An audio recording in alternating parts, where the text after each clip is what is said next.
दोस्तों all exam guide गुरु के YouTube channel पर एक बार फिर से आप सभी का बहुत बहुत स्वागत है। दोस्तों बज चुके हैं सुबह के 8 और रोज की तरह 100 जीके के क्वेश्चंस जो कि आपको कई बार एग्जाम में पूछे गए मोस्ट इंपॉर्टेंट क्वेश्चंस का रिवीजन करने वाले हैं हम सुपरफास्ट।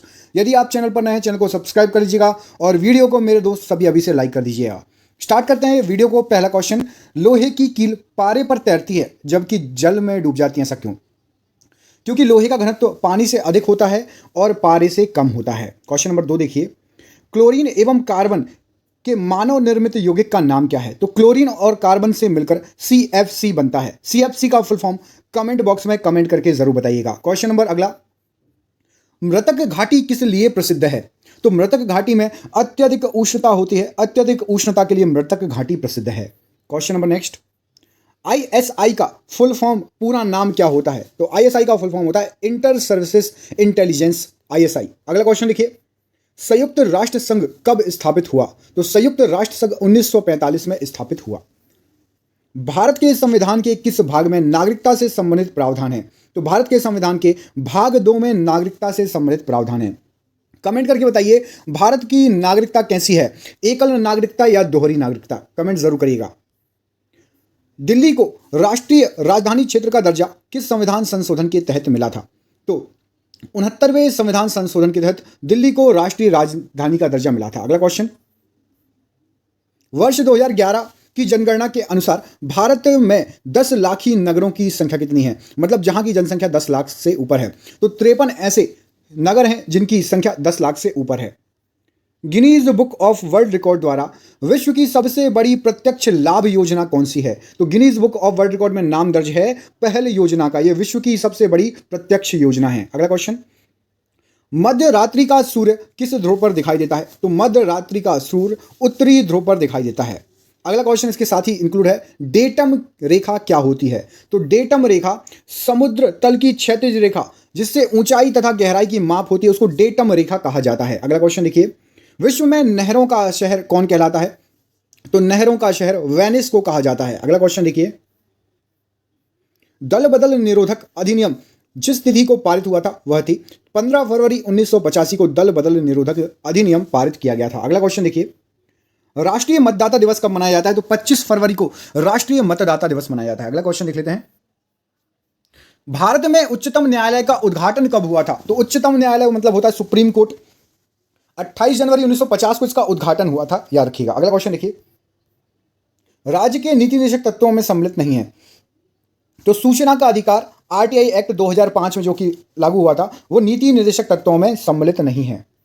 बौद्ध धर्म की महायान शाखा औपचारिक रूप से किसके शासनकाल में प्रकट हुई थी? तो बौद्ध धर्म 2 महायान और हीनयान में बट गया था कनिष्क के शासनकाल में। अगला क्वेश्चन देख लेते हैं, ये आपकी स्क्रीन पर, ऋग्वैदिक काल में निष्क आभूषण था। तो निष्क जो आभूषण था वो गले में पहने जाने वाला आभूषण था। ऋग्वैदिक काल की बात हो रही है। राष्ट्रीय डेयरी शोध संस्थान कहां पर है? तो करनाल में स्थित है राष्ट्रीय डेयरी शोध संस्थान। कमेंट करके बताइए करनाल जो है किस राज्य में आता है, हरियाणा या पंजाब? करनाल किस राज्य में आता है? विश्व में फल उत्पादन में भारत का कौन सा स्थान है? तो पूरे विश्व में दूसरे नंबर पर सबसे ज्यादा फल भारत में होते हैं। कमेंट करके बताइए सबसे पहला नंबर फल उत्पादन में किस देश का है विश्व में? मक्का की फसल को पकने में कितने दिन लगते हैं, अवधि कितनी होती है? तो 110 दिन के अंदर मक्के की फसल पक जाती है, मक्के की फसल। अगला क्वेश्चन देखिए, जीरा, लौंग, काली मिर्च और हल्दी में से वह कौन सा है जो पुष्प कलिका है? तो याद रखिएगा लौंग जो होता है वो एक पुष्प कलिका होती है। जीरा, लौंग और काली मिर्च हल्दी में से। इलायची उत्पादन के लिए कौन कौन से राज्य प्रसिद्ध हैं? तो साउथ के राज्य प्रसिद्ध हैं सबसे ज्यादा, केरल, फिर कर्नाटक और तमिलनाडु। ये तीनों राज्य इलायची उत्पादन के लिए बहुत ज्यादा फेमस हैं। पशुधन जनगणना 2019 में सर्वाधिक हिस्सेदारी किसकी है? तो सबसे ज्यादा पशुओं में देखा जाए तो मवेशी हैं, लगभग 36% मवेशी हैं पशुओं में। अगला क्वेश्चन देखिए, विश्व का सबसे नवीनतम राष्ट्र कौन सा है? तो विश्व का सबसे नवीनतम राष्ट्र आपका दक्षिणी सूडान, याद रखिएगा। कमेंट करके दक्षिणी सूडान की राजधानी बताइए। देखते हैं आप लोगों में से किस किस को पता है दक्षिणी सूडान की राजधानी क्या है। भारत का सबसे पूर्वी राज्य और सबसे पश्चिमी राज्य कौन सा है? तो भारत का सबसे पूर्वी राज्य मतलब सबसे ईस्ट में है आपका अरुणाचल प्रदेश, और गुजरात है सबसे पश्चिमी राज्य। अगला क्वेश्चन देखिए, बंदी बनाए गए व्यक्ति के मौलिक अधिकारों की रक्षा किस में प्रदत्त है? तो यदि कोई बंदी बना लिया गया है उस व्यक्ति की मौलिक अधिकारों की रक्षा अनुच्छेद 22 के द्वारा प्रदत्त की जाती है। ब्रिटिश पार्लियामेंट में चुने जाने वाला प्रथम भारतीय कौन था? तो दादा भाई नौरोजी ब्रिटिश पार्लियामेंट में चुने जाने वाले प्रथम भारतीय थे। भारत का राष्ट्रीय पंचांग कौन सा है? तो शक संवत से स्टार्ट होता है भारत का राष्ट्रीय पंचांग।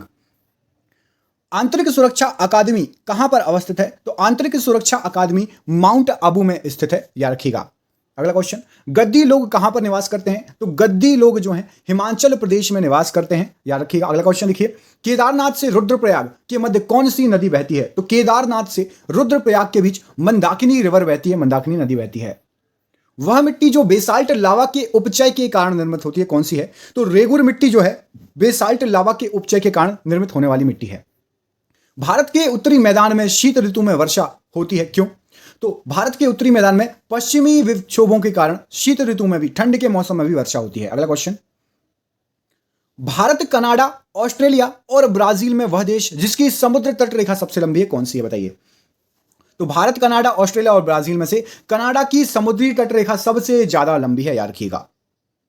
अगला क्वेश्चन, विश्व में सब्जियों का सर्वाधिक उत्पादन करने वाला देश कौन सा है? तो चीन विश्व में सब्जियों का सर्वाधिक उत्पादन करने वाला देश है। मानव शरीर का भार कहां पर अधिकतम होगा? तो यदि आप ध्रुवों पर जाएंगे तो मानव शरीर का भार ध्रुवों पर अधिकतम होता है।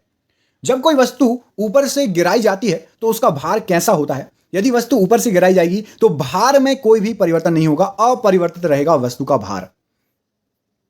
प्रकाश की तीव्रता मापने के लिए किस यंत्र का उपयोग किया जाता है? तो प्रकाश की तीव्रता मापने के लिए लक्स मीटर का यूज किया जाता है, याद रखिएगा। अगला क्वेश्चन देखिए, प्रसारी विश्व की संकल्पना किस पर आधारित है? तो प्रसारी विश्व की संकल्पना डॉपलर प्रभाव पर आधारित है। भारतीय राज्यों में सर्वाधिक जनजातीय जनसंख्या कौन कौन से राज्यों में है? तो जनजाति जो ज्यादा रहती है मध्य प्रदेश और छत्तीसगढ़ में रहती है। कमेंट करके बताइए भारत की सबसे बड़ी जनजाति कौन सी है, कमेंट करके बताइए।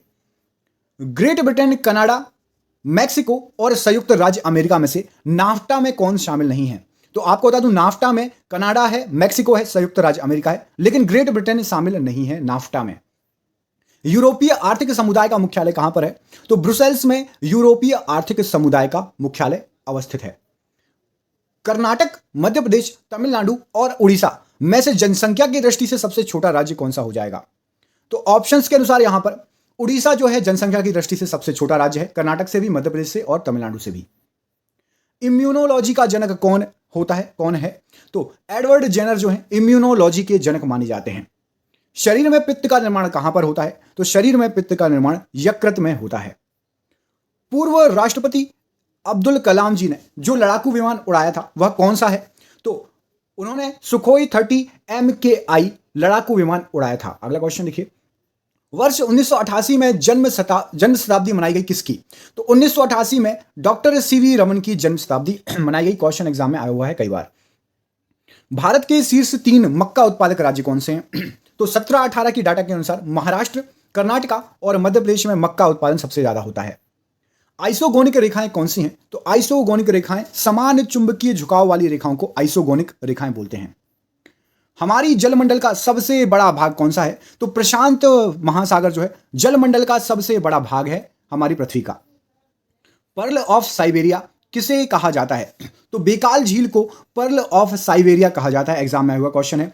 वह महाद्वीप जिसमें कोई स्थल रुद्ध देश नहीं है कौन सा है? तो उत्तरी अमेरिका एक ऐसा महाद्वीप है जिसमें कोई भी स्थल रुद्ध देश नहीं है।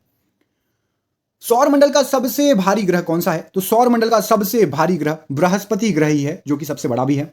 विधि का नियम सूचकांक किसके द्वारा जारी किया जाता है? तो विश्व न्याय परियोजना के तहत विधि का नियम सूचकांक जारी किया जाता है। वैज्ञानिकों के अनुसार भविष्य का ईंधन क्या है? तो हाइड्रोजन वैज्ञानिकों के अनुसार भविष्य का ईंधन है। छत्तीसगढ़ में ऊर्जा का प्रमुख स्रोत क्या है? तो तापीय ऊर्जा छत्तीसगढ़ में ऊर्जा का प्रमुख स्रोत है।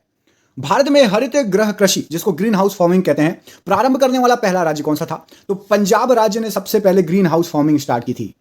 सौर स्मारक कहां पर स्थित है? तो सौर स्मारक जो है मध्य प्रदेश भोपाल में स्थित है। ब्लैक होल के सिद्धांत को किसने प्रतिपादित किया? तो ब्लैक होल के सिद्धांत को S चंद्रशेखर जी ने प्रतिपादित किया। कागज की लुगदी बनाने हेतु कच्चा पदार्थ के रूप में क्या प्रयोग में लाया जाता है? तो पॉपुलर को प्रयोग में लाते हैं कागज की लुगदी बनाने हेतु कच्चा पदार्थ के रूप में। ग्रैंड बैंक कहां पर स्थित है? तो यह उत्तरी अमेरिका के पूर्वी तट पर स्थित है ग्रैंड बैंक। अगला क्वेश्चन देखिए, भूपर्पटी में बहुतायत से पाए जाने वाला रासायनिक तत्व कौन सा है? तो भूपर्पटी में सबसे ज्यादा ऑक्सीजन तत्व पाया जाता है, याद रखिएगा। सौरमंडल का सबसे ठंडा ग्रह कौन सा है? तो नेपच्यून सौरमंडल का सबसे ठंडा ग्रह है। भारत में सबसे अधिक बाढ़ग्रस्त राज्य कौन सा है? तो बिहार जो है सबसे अधिक बाढ़ग्रस्त राज्य है भारत का। लाल मिट्टी कहां पर पाई जाती है? तो लाल मिट्टी मोस्टली मालवा के पठार में लाल मिट्टी पाई जाती है। केंद्र और राज्य की व्यवस्थापिका के लिए मतदान की न्यूनतम उम्र 21 से घटाकर 18 वर्ष कर दी गई थी। यह किस संविधान संशोधन के तहत की गई थी? तो 61वें संविधान संशोधन 1988 के तहत की गई थी। भारत के नियंत्रक एवं महालेखा परीक्षक के संघ के लेखा संबंधी प्रतिवेदनों को सर्वप्रथम प्रस्तुत किसने किया था? किसको किया जाता है? तो यह कैग द्वारा किया जाता है, भारत के राष्ट्रपति को सर्वप्रथम प्रस्तुत। लोकसभा का पहला आम चुनाव कब हुआ था? तो सन 1952 में लोकसभा का पहला आम चुनाव हुआ था। मशहूर टीवी सीरियल रामायण के निर्माता कौन है? तो रामानंद सागर जी रामायण के निर्माता हैं। वर्ष 1921 में पहली बार पूर्ण स्वतंत्रता की मांग को किसने उठाया था? तो मौलाना हसरत मोहानी जी ने सबसे पहले पूर्ण स्वतंत्रता की मांग को उठाया था 1921 में। केरल में प्रथम साम्यवादी राज्य सरकार का गठन कब किया गया? तो 1957 में केरल में सबसे पहले साम्यवादी राज्य सरकार का गठन किया गया। प्रत्येक वस्तु प्रतीक्षा कर सकती है परंतु कृषि नहीं, यह कथन का श्रेय किसको जाता है? तो यह कथन कहा गया था जवाहरलाल नेहरू जी द्वारा। मॉन्टेग्यू चेम्सफोर्ड प्रस्ताव संबंधित है, तो मॉन्टेग्यू चेम्सफोर्ड प्रस्ताव संविधान सुधार से संबंधित है।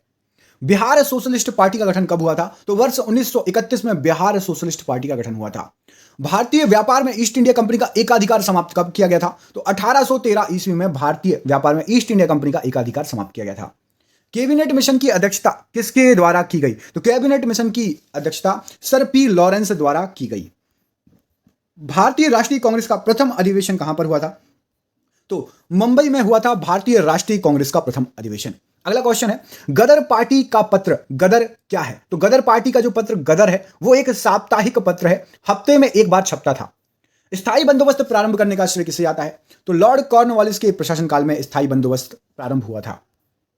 भारत में ब्रिटिश आर्थिक नीति घिनौनी है, यह विचार किसने व्यक्त किया था? तो कार्ल मार्क्स द्वारा यह विचार व्यक्त किया गया था कि ब्रिटिश आर्थिक नीति घिनौनी है। शाहजहांनामा के लेखक कौन है? तो इनायत खां शाहजहांनामा के लेखक हैं। ईस्टर त्योहार के पीछे ईसाइयों की क्या भावना है? तो ईसा पुनर्जीवित हुए थे, यह भावना है ईस्टर त्योहार के पीछे ईसाइयों की। भारत में सर्वप्रथम सांकेतिक मुद्रा का प्रचलन किसने किया था? तो मोहम्मद बिन तुगलक के द्वारा भारत में सर्वप्रथम सांकेतिक मुद्रा का प्रचलन किया गया था। नालंदा विश्वविद्यालय की स्थापना का युग कौन सा है? तो गुप्त काल के समय नालंदा विश्वविद्यालय की स्थापना हुई थी। वैदिक देवताओं में उनका पुरोहित किसे माना जाता है? तो बृहस्पति को वैदिक देवताओं के द्वारा उनका पुरोहित माना जाता है। तो ये हो गए आपके 100 क्वेश्चंस। दोस्तों ये क्वेश्चंस बहुत ही छांट के लाए थे, मुझे उम्मीद है आप में से सबको ये क्वेश्चन पसंद आए होंगे और आप लोगों ने पूरा वीडियो देखा होगा। प्लीज चैनल पर पहली बार आए सब्सक्राइब कर दो, रोज सुबह 8 बजे आपको ये वीडियो मिलेगा और लाइक जरूर कर देना, रोज सुबह 8 बजे जुड़ जाओ। दोस्तों को शेयर कर दो, यदि आपने पूरा वीडियो देखा आपको अच्छा लगा तो दोस्तों को भी आपके जरूर अच्छा लगेगा। दोस्तों मिलते हैं हम आपसे अगले वीडियो में, तब तक के लिए आपको अपना ख्याल रखना है, आप अच्छे से रहिए, स्वस्थ रहिए, जहां रहिए जबरदस्त रहिए। बहुत बहुत धन्यवाद दोस्तों, आपका दिन शुभ हो, बहुत बहुत धन्यवाद।